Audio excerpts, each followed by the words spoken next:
voulais chanter avec le peuple de Dieu.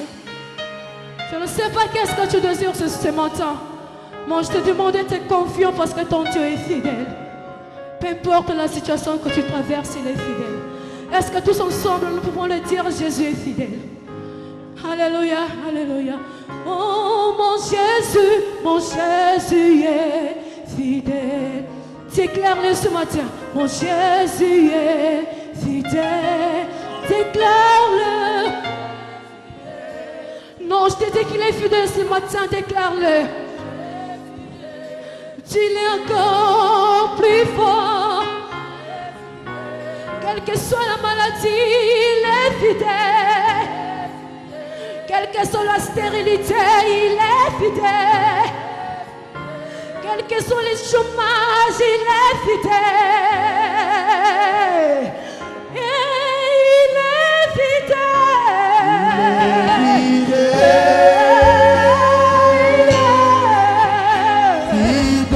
Oh, il est fidèle. Oh, il est fidèle. Oh, mon Jésus. Jésus est fidèle. Oh, mon papa est. Jésus est fidèle. Comment si tu ne crois pas, moi j'y crois au nom de Jésus. Jésus est fidèle. Je sais qu'il est capable. Jésus est fidèle. Beaucoup de chrétiens aujourd'hui croient. Beaucoup de chrétiens, je dis, qui sont à la première dimension. Alléluia. Amen. Beaucoup de chrétiens croient que la foi est aveugle. Parce qu'on a cru en lui, parce qu'on vient à l'église, nous obtenons. Voilà le problème. Alléluia. Amen. Beaucoup pensent, parce que je viens à l'église, que j'ai la foi. Bien aimé, tu as la foi. Et tu es à la première dimension. Alléluia.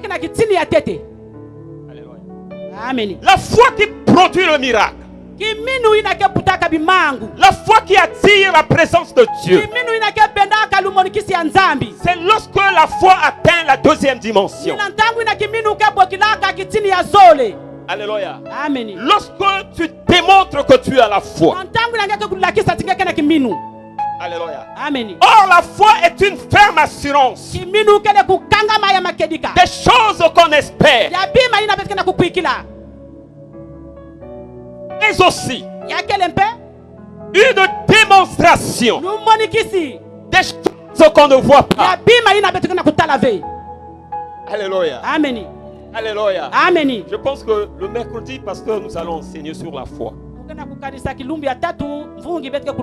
Aujourd'hui, je ne vais pas donner l'enseignement, mais je vais donner la prédication. Et le mercredi, nous allons fonctionner par un enseignement de la foi. Je te dis, bien aimé, que ta réussite dépend de la foi. Les choses que tu es en train de chercher dépendent de la foi. Si tu ne comprends pas la foi, bien aimé, tu risqueras de faire des années et des années dans l'église. Et tu vas voir que ceux qui ont la foi sont en train d'avancer. Alléluia. Amen. Et notre texte de base,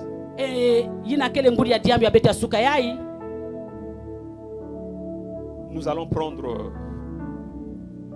le livre 2 Rois.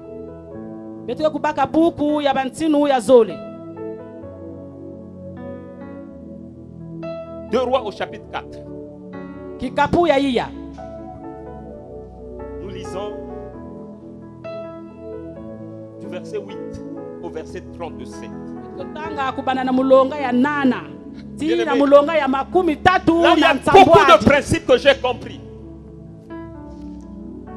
Ensemble, nous allons voir. Le lecteur va nous lire. Un jour, Élisée passait par Sunem. Il y avait là une femme de distinction qui le pressa d'accepter à manger. et toutes les fois qu'il passait, il se rendait chez elle pour manger. Elle dit à son mari, « Voici, je sais que cet homme qui passe toujours chez nous est un saint homme de Dieu. Faisons une petite chambre haute avec des murs et mettons-y pour lui un lit, une table, un siège et un chandelier afin qu'il s'y retire quand il viendra chez nous. » Élisée étant revenu à Sunem se retira dans la chambre haute et y coucha. Il dit à Géasi, son serviteur, « Appelle cette Sunamite. » Géasi l'appela et elle se présenta devant lui. Et Élisée dit à Géasi, « Dis-lui, voici, tu nous as montré tout cet empressement. Que peut-on faire pour toi?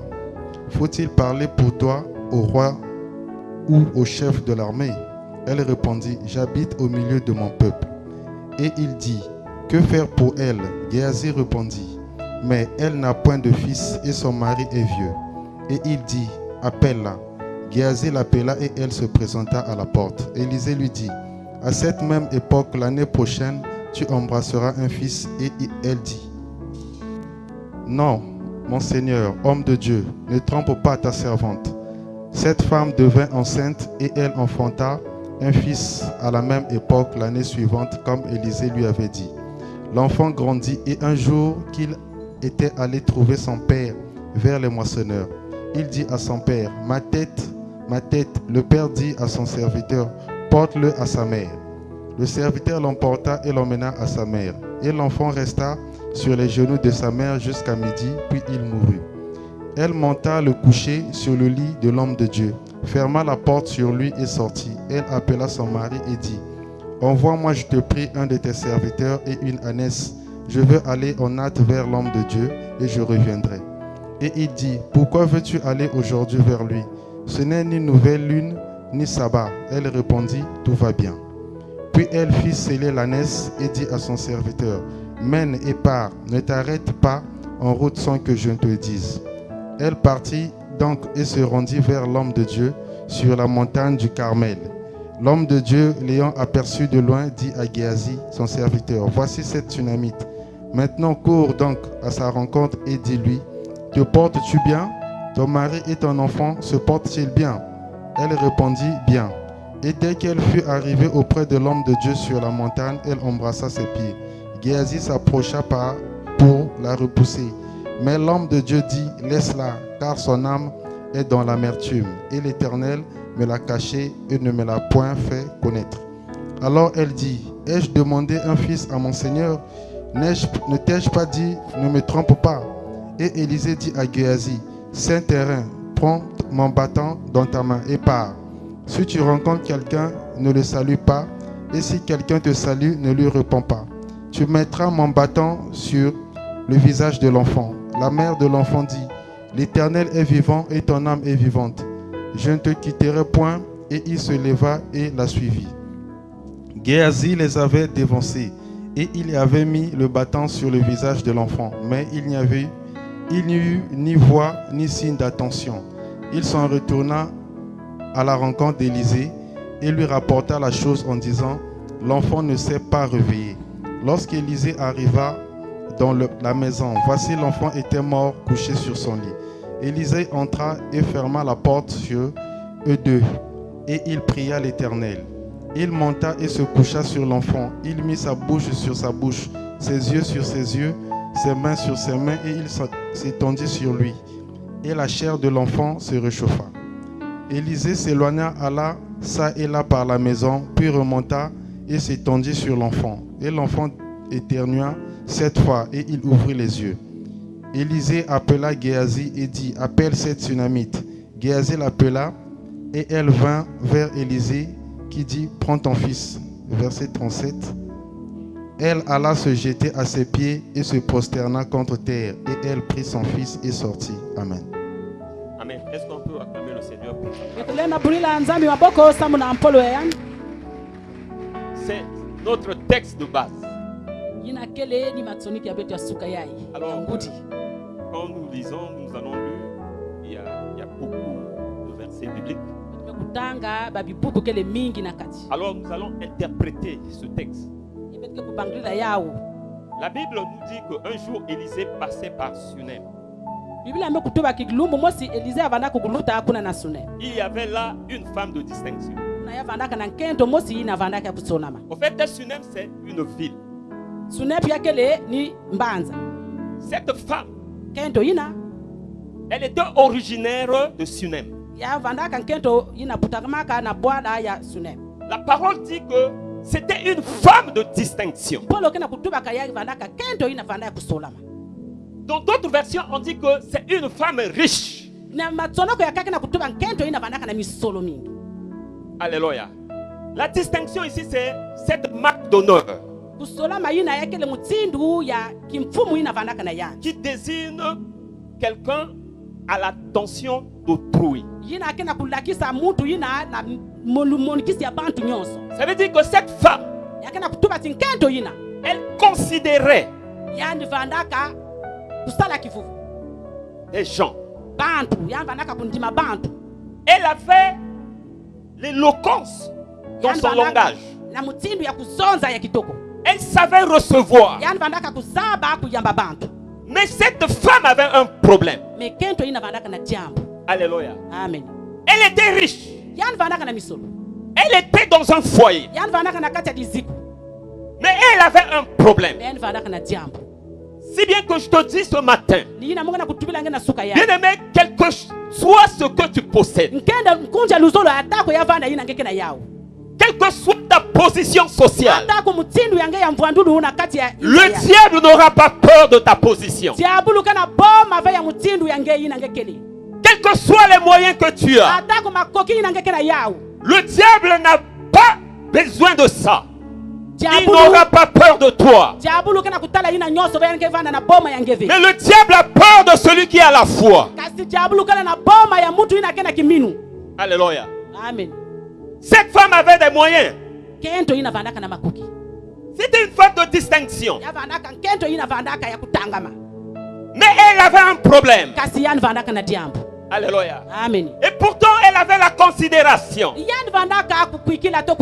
Un jour, elle a vu que le prophète était en train de passer. Elle invita le prophète dans sa maison. Et le prophète devrait passer pour manger chez elle. Alléluia. Amen. Mes amis, je vous dis que la considération, c'est une chose. Lorsque tu as la considération, lorsque tu manifestes une vie d'hospitalité,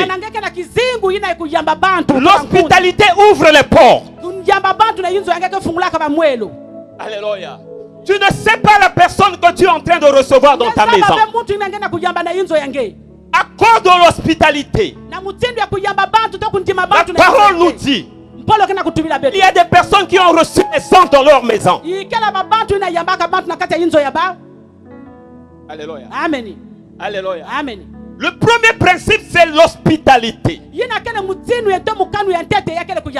Un enfant de Dieu doit manifester l'hospitalité.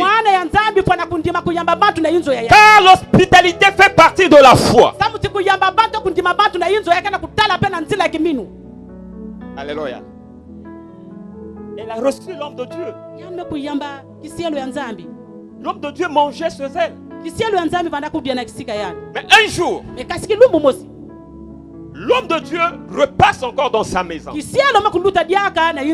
Elle a décidé, elle a dit non. Elle dit à son mari, cet homme que je suis en train de voir, que j'ai l'habitude de l'inviter chez nous, c'est un saint homme de Dieu. C'est vraiment un homme de Dieu. Nous devons créer une chambre pour que chaque fois lorsqu'il va passer, que cet homme soit à l'aise. Alléluia. Amen. Et c'est ce qu'elle a eu à faire. Alléluia. Amen. Mes amis, comme principe, dans la vie, nous devons savoir soigner notre image. Tu es un homme de Dieu, tu dois soigner ton image. Tu es le serviteur de Dieu, tu dois soigner ton image. Dans la vie, lorsque tu ne soignes pas ton image, c'est une façon de fermer les portes. Alléluia. Amen. Cet homme de Dieu avait un bon témoignage. Alléluia. Et à cause de son témoignage, elle a été reçue dans la maison de cette femme, la Tsunamite.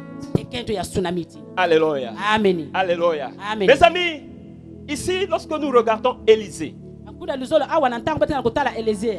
je ne vois pas Élisée comme un prophète, mais je vois Élisée comme le type de Dieu ou l'image de Dieu. Qu'est-ce que le Seigneur te demande ce matin? Que nous devons ouvrir notre cœur à lui. Alléluia. Amen. Nous devons recevoir Jésus dans notre vie. Alléluia. Amen. Lorsque tu reçois Jésus dans ta vie, bien-aimé, tu as la parole de Dieu qui est en toi. Alléluia. Amen. Lorsque tu reçois Jésus dans ta vie, Dieu est capable maintenant d'ouvrir le ciel pour toi. Chaque fois lorsque tu as des problèmes, bien-aimé, regarde à celui qui a fait la promesse. Et c'est Jésus. Alléluia. Amen. Alléluia. Amen. Et tellement cet homme est bien reçu. Cet homme dit, qu'est-ce que je peux faire à cette tsunamite?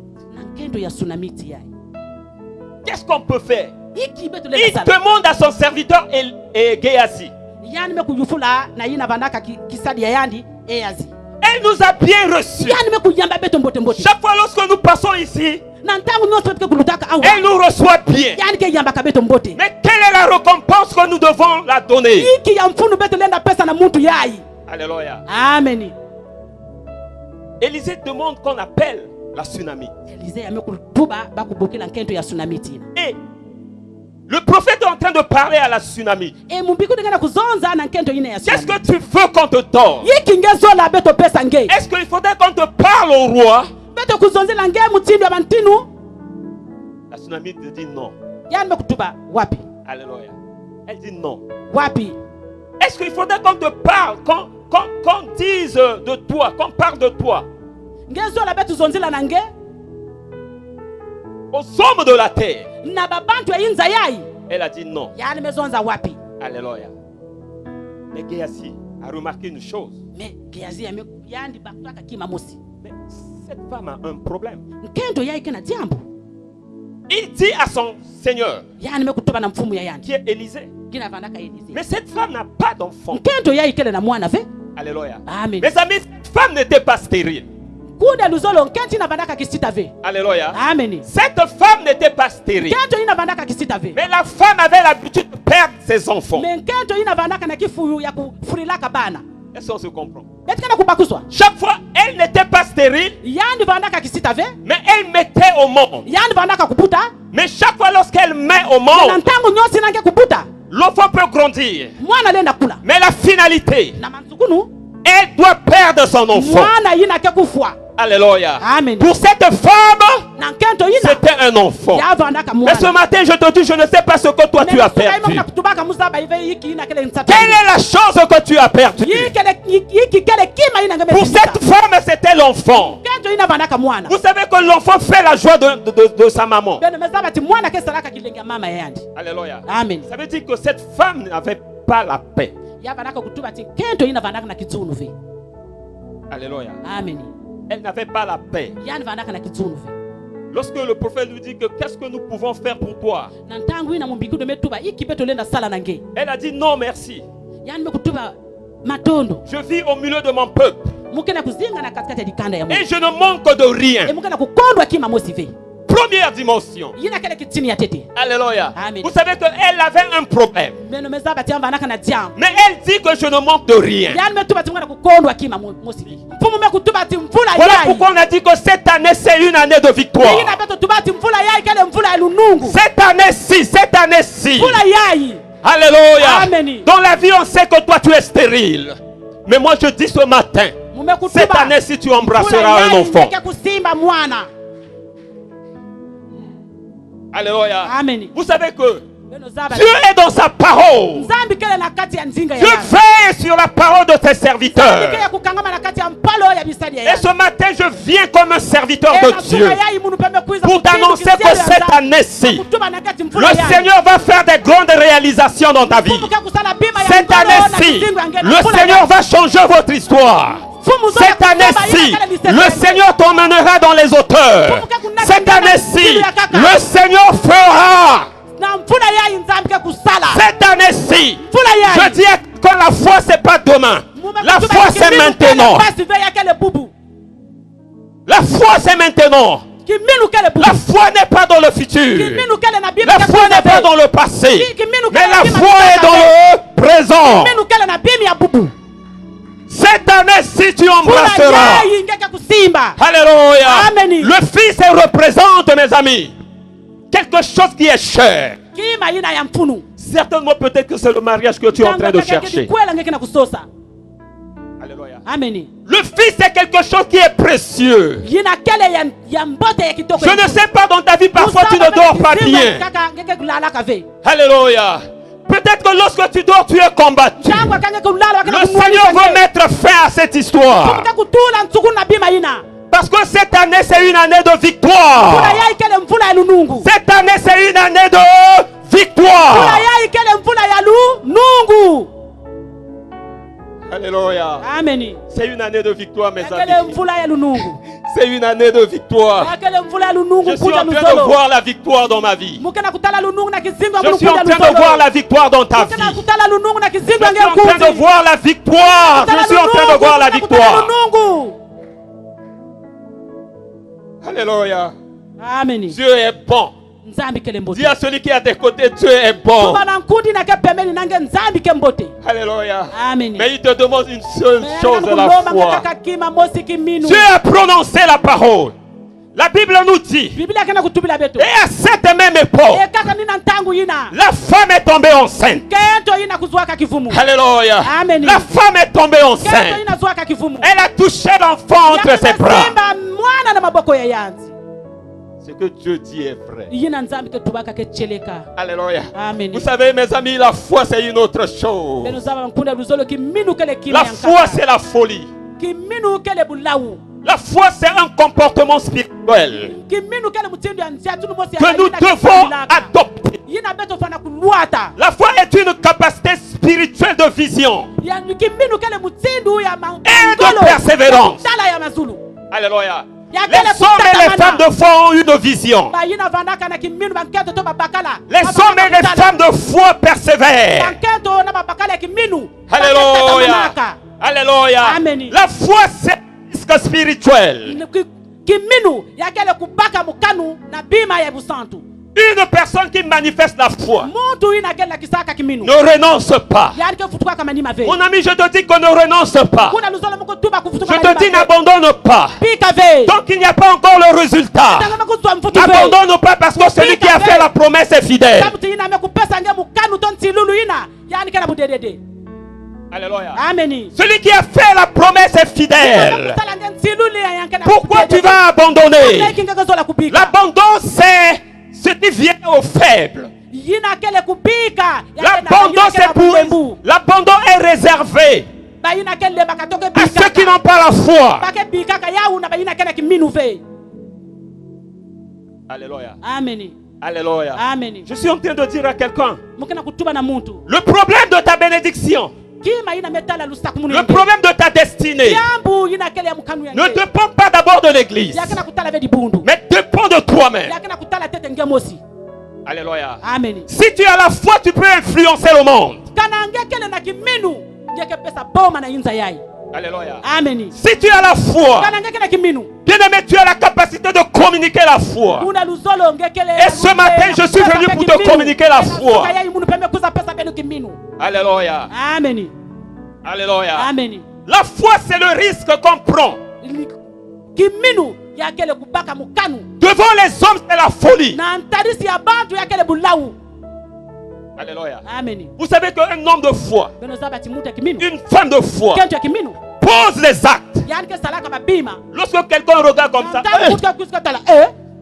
alléluia. Amen. Dès que ceux qui n'ont pas le but été, c'est que nous avons une dimension à foi. Alléluia. Amen. La foi, c'est une relation personnelle. La foi n'est pas collective, mais la foi est individuelle. Alléluia. Amen. Voilà pourquoi lorsque nous regardons les héros de la foi, on nous parle d'un homme Enoch. Enoch avait sa spécialité. Sa vie dépendait seulement de la crainte de Dieu.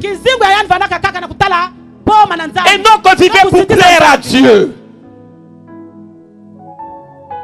Amen.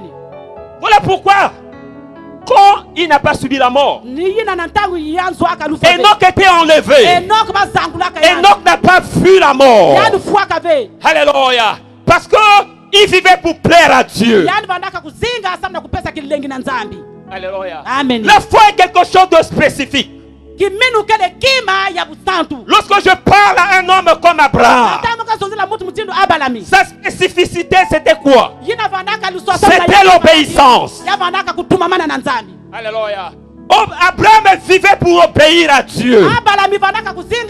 Lorsque Dieu lui demande de quitter ses parents, de quitter sa patrie, la Bible nous dit que Abraham a obéi. Alléluia. Amen. Instantanément, il a obéi. Amen. Les hommes de foi, c'est les hommes qui obéissent à Dieu. Alléluia. Les hommes de foi, alléluia, c'est des hommes qui quittent le monde.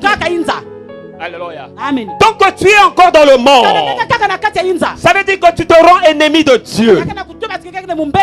Il faut quitter, alléluia. Il faut quitter le monde. Si tu as la foi, tu dois abandonner les choses du monde pour embrasser les choses du royaume. Alléluia. Amen. La foi est individuelle. Alléluia. Amen. Alléluia. Amen. La foi que j'ai, ce n'est pas la foi que le pasteur a. Alléluia. Tous nous avons la foi. Mais chacun de nous fonctionne à une dimension.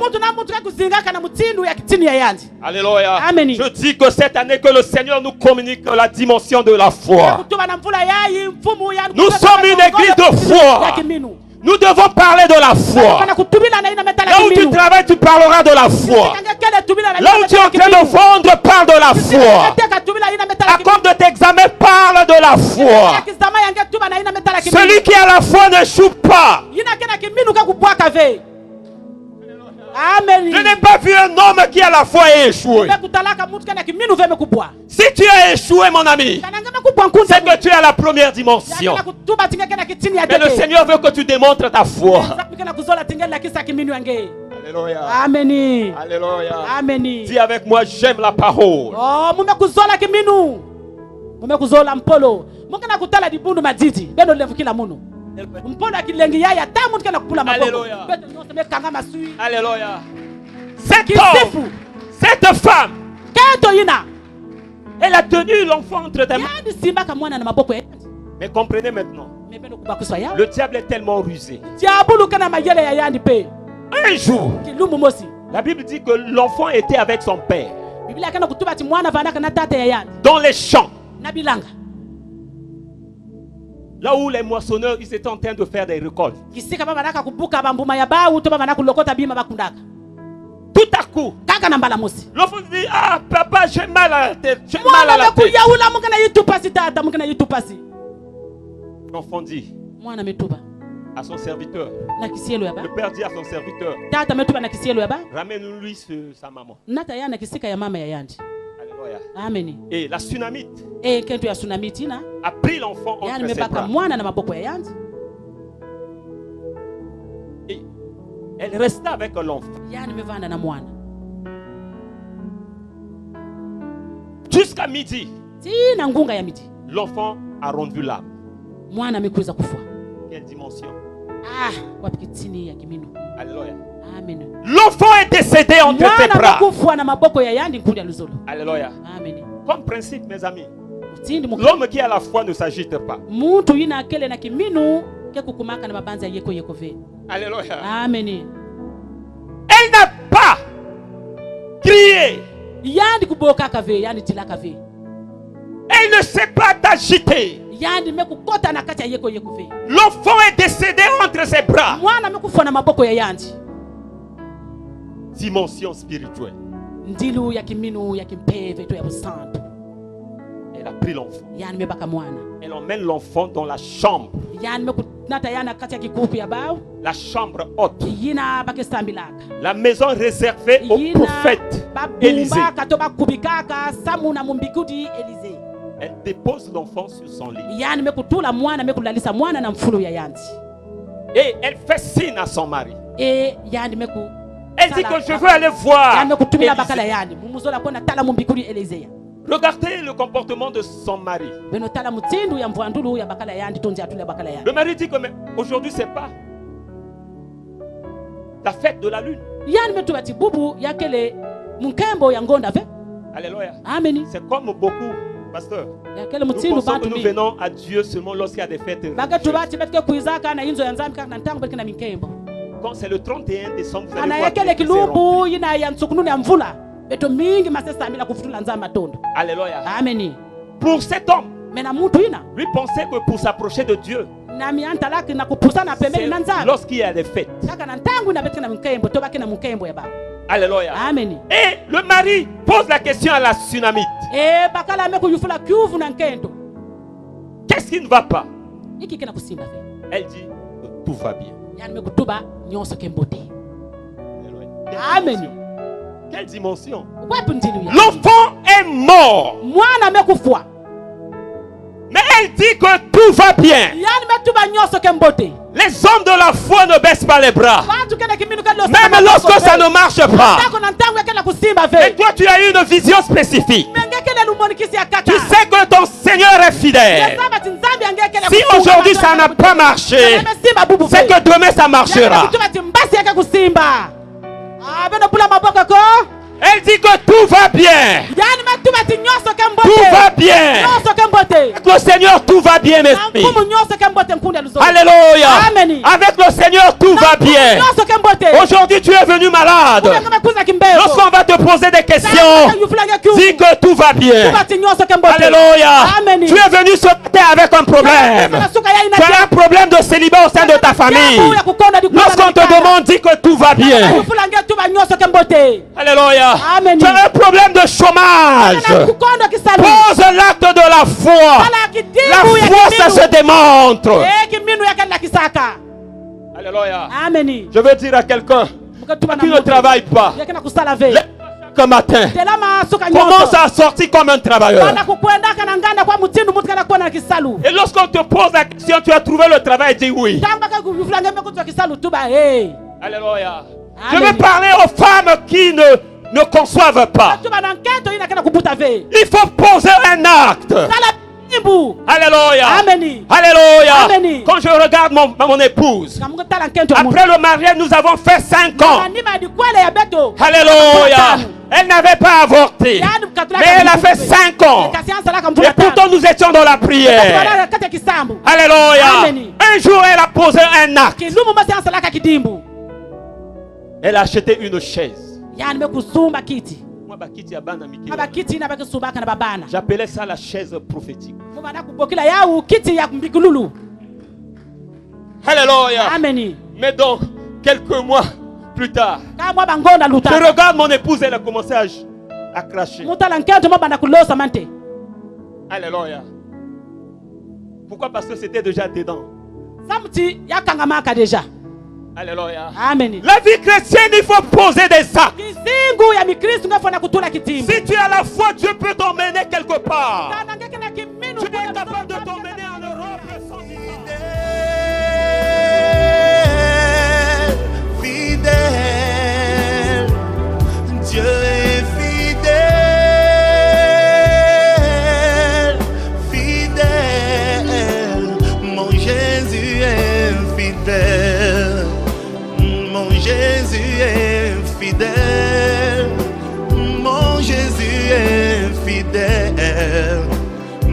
Jésus est fidèle.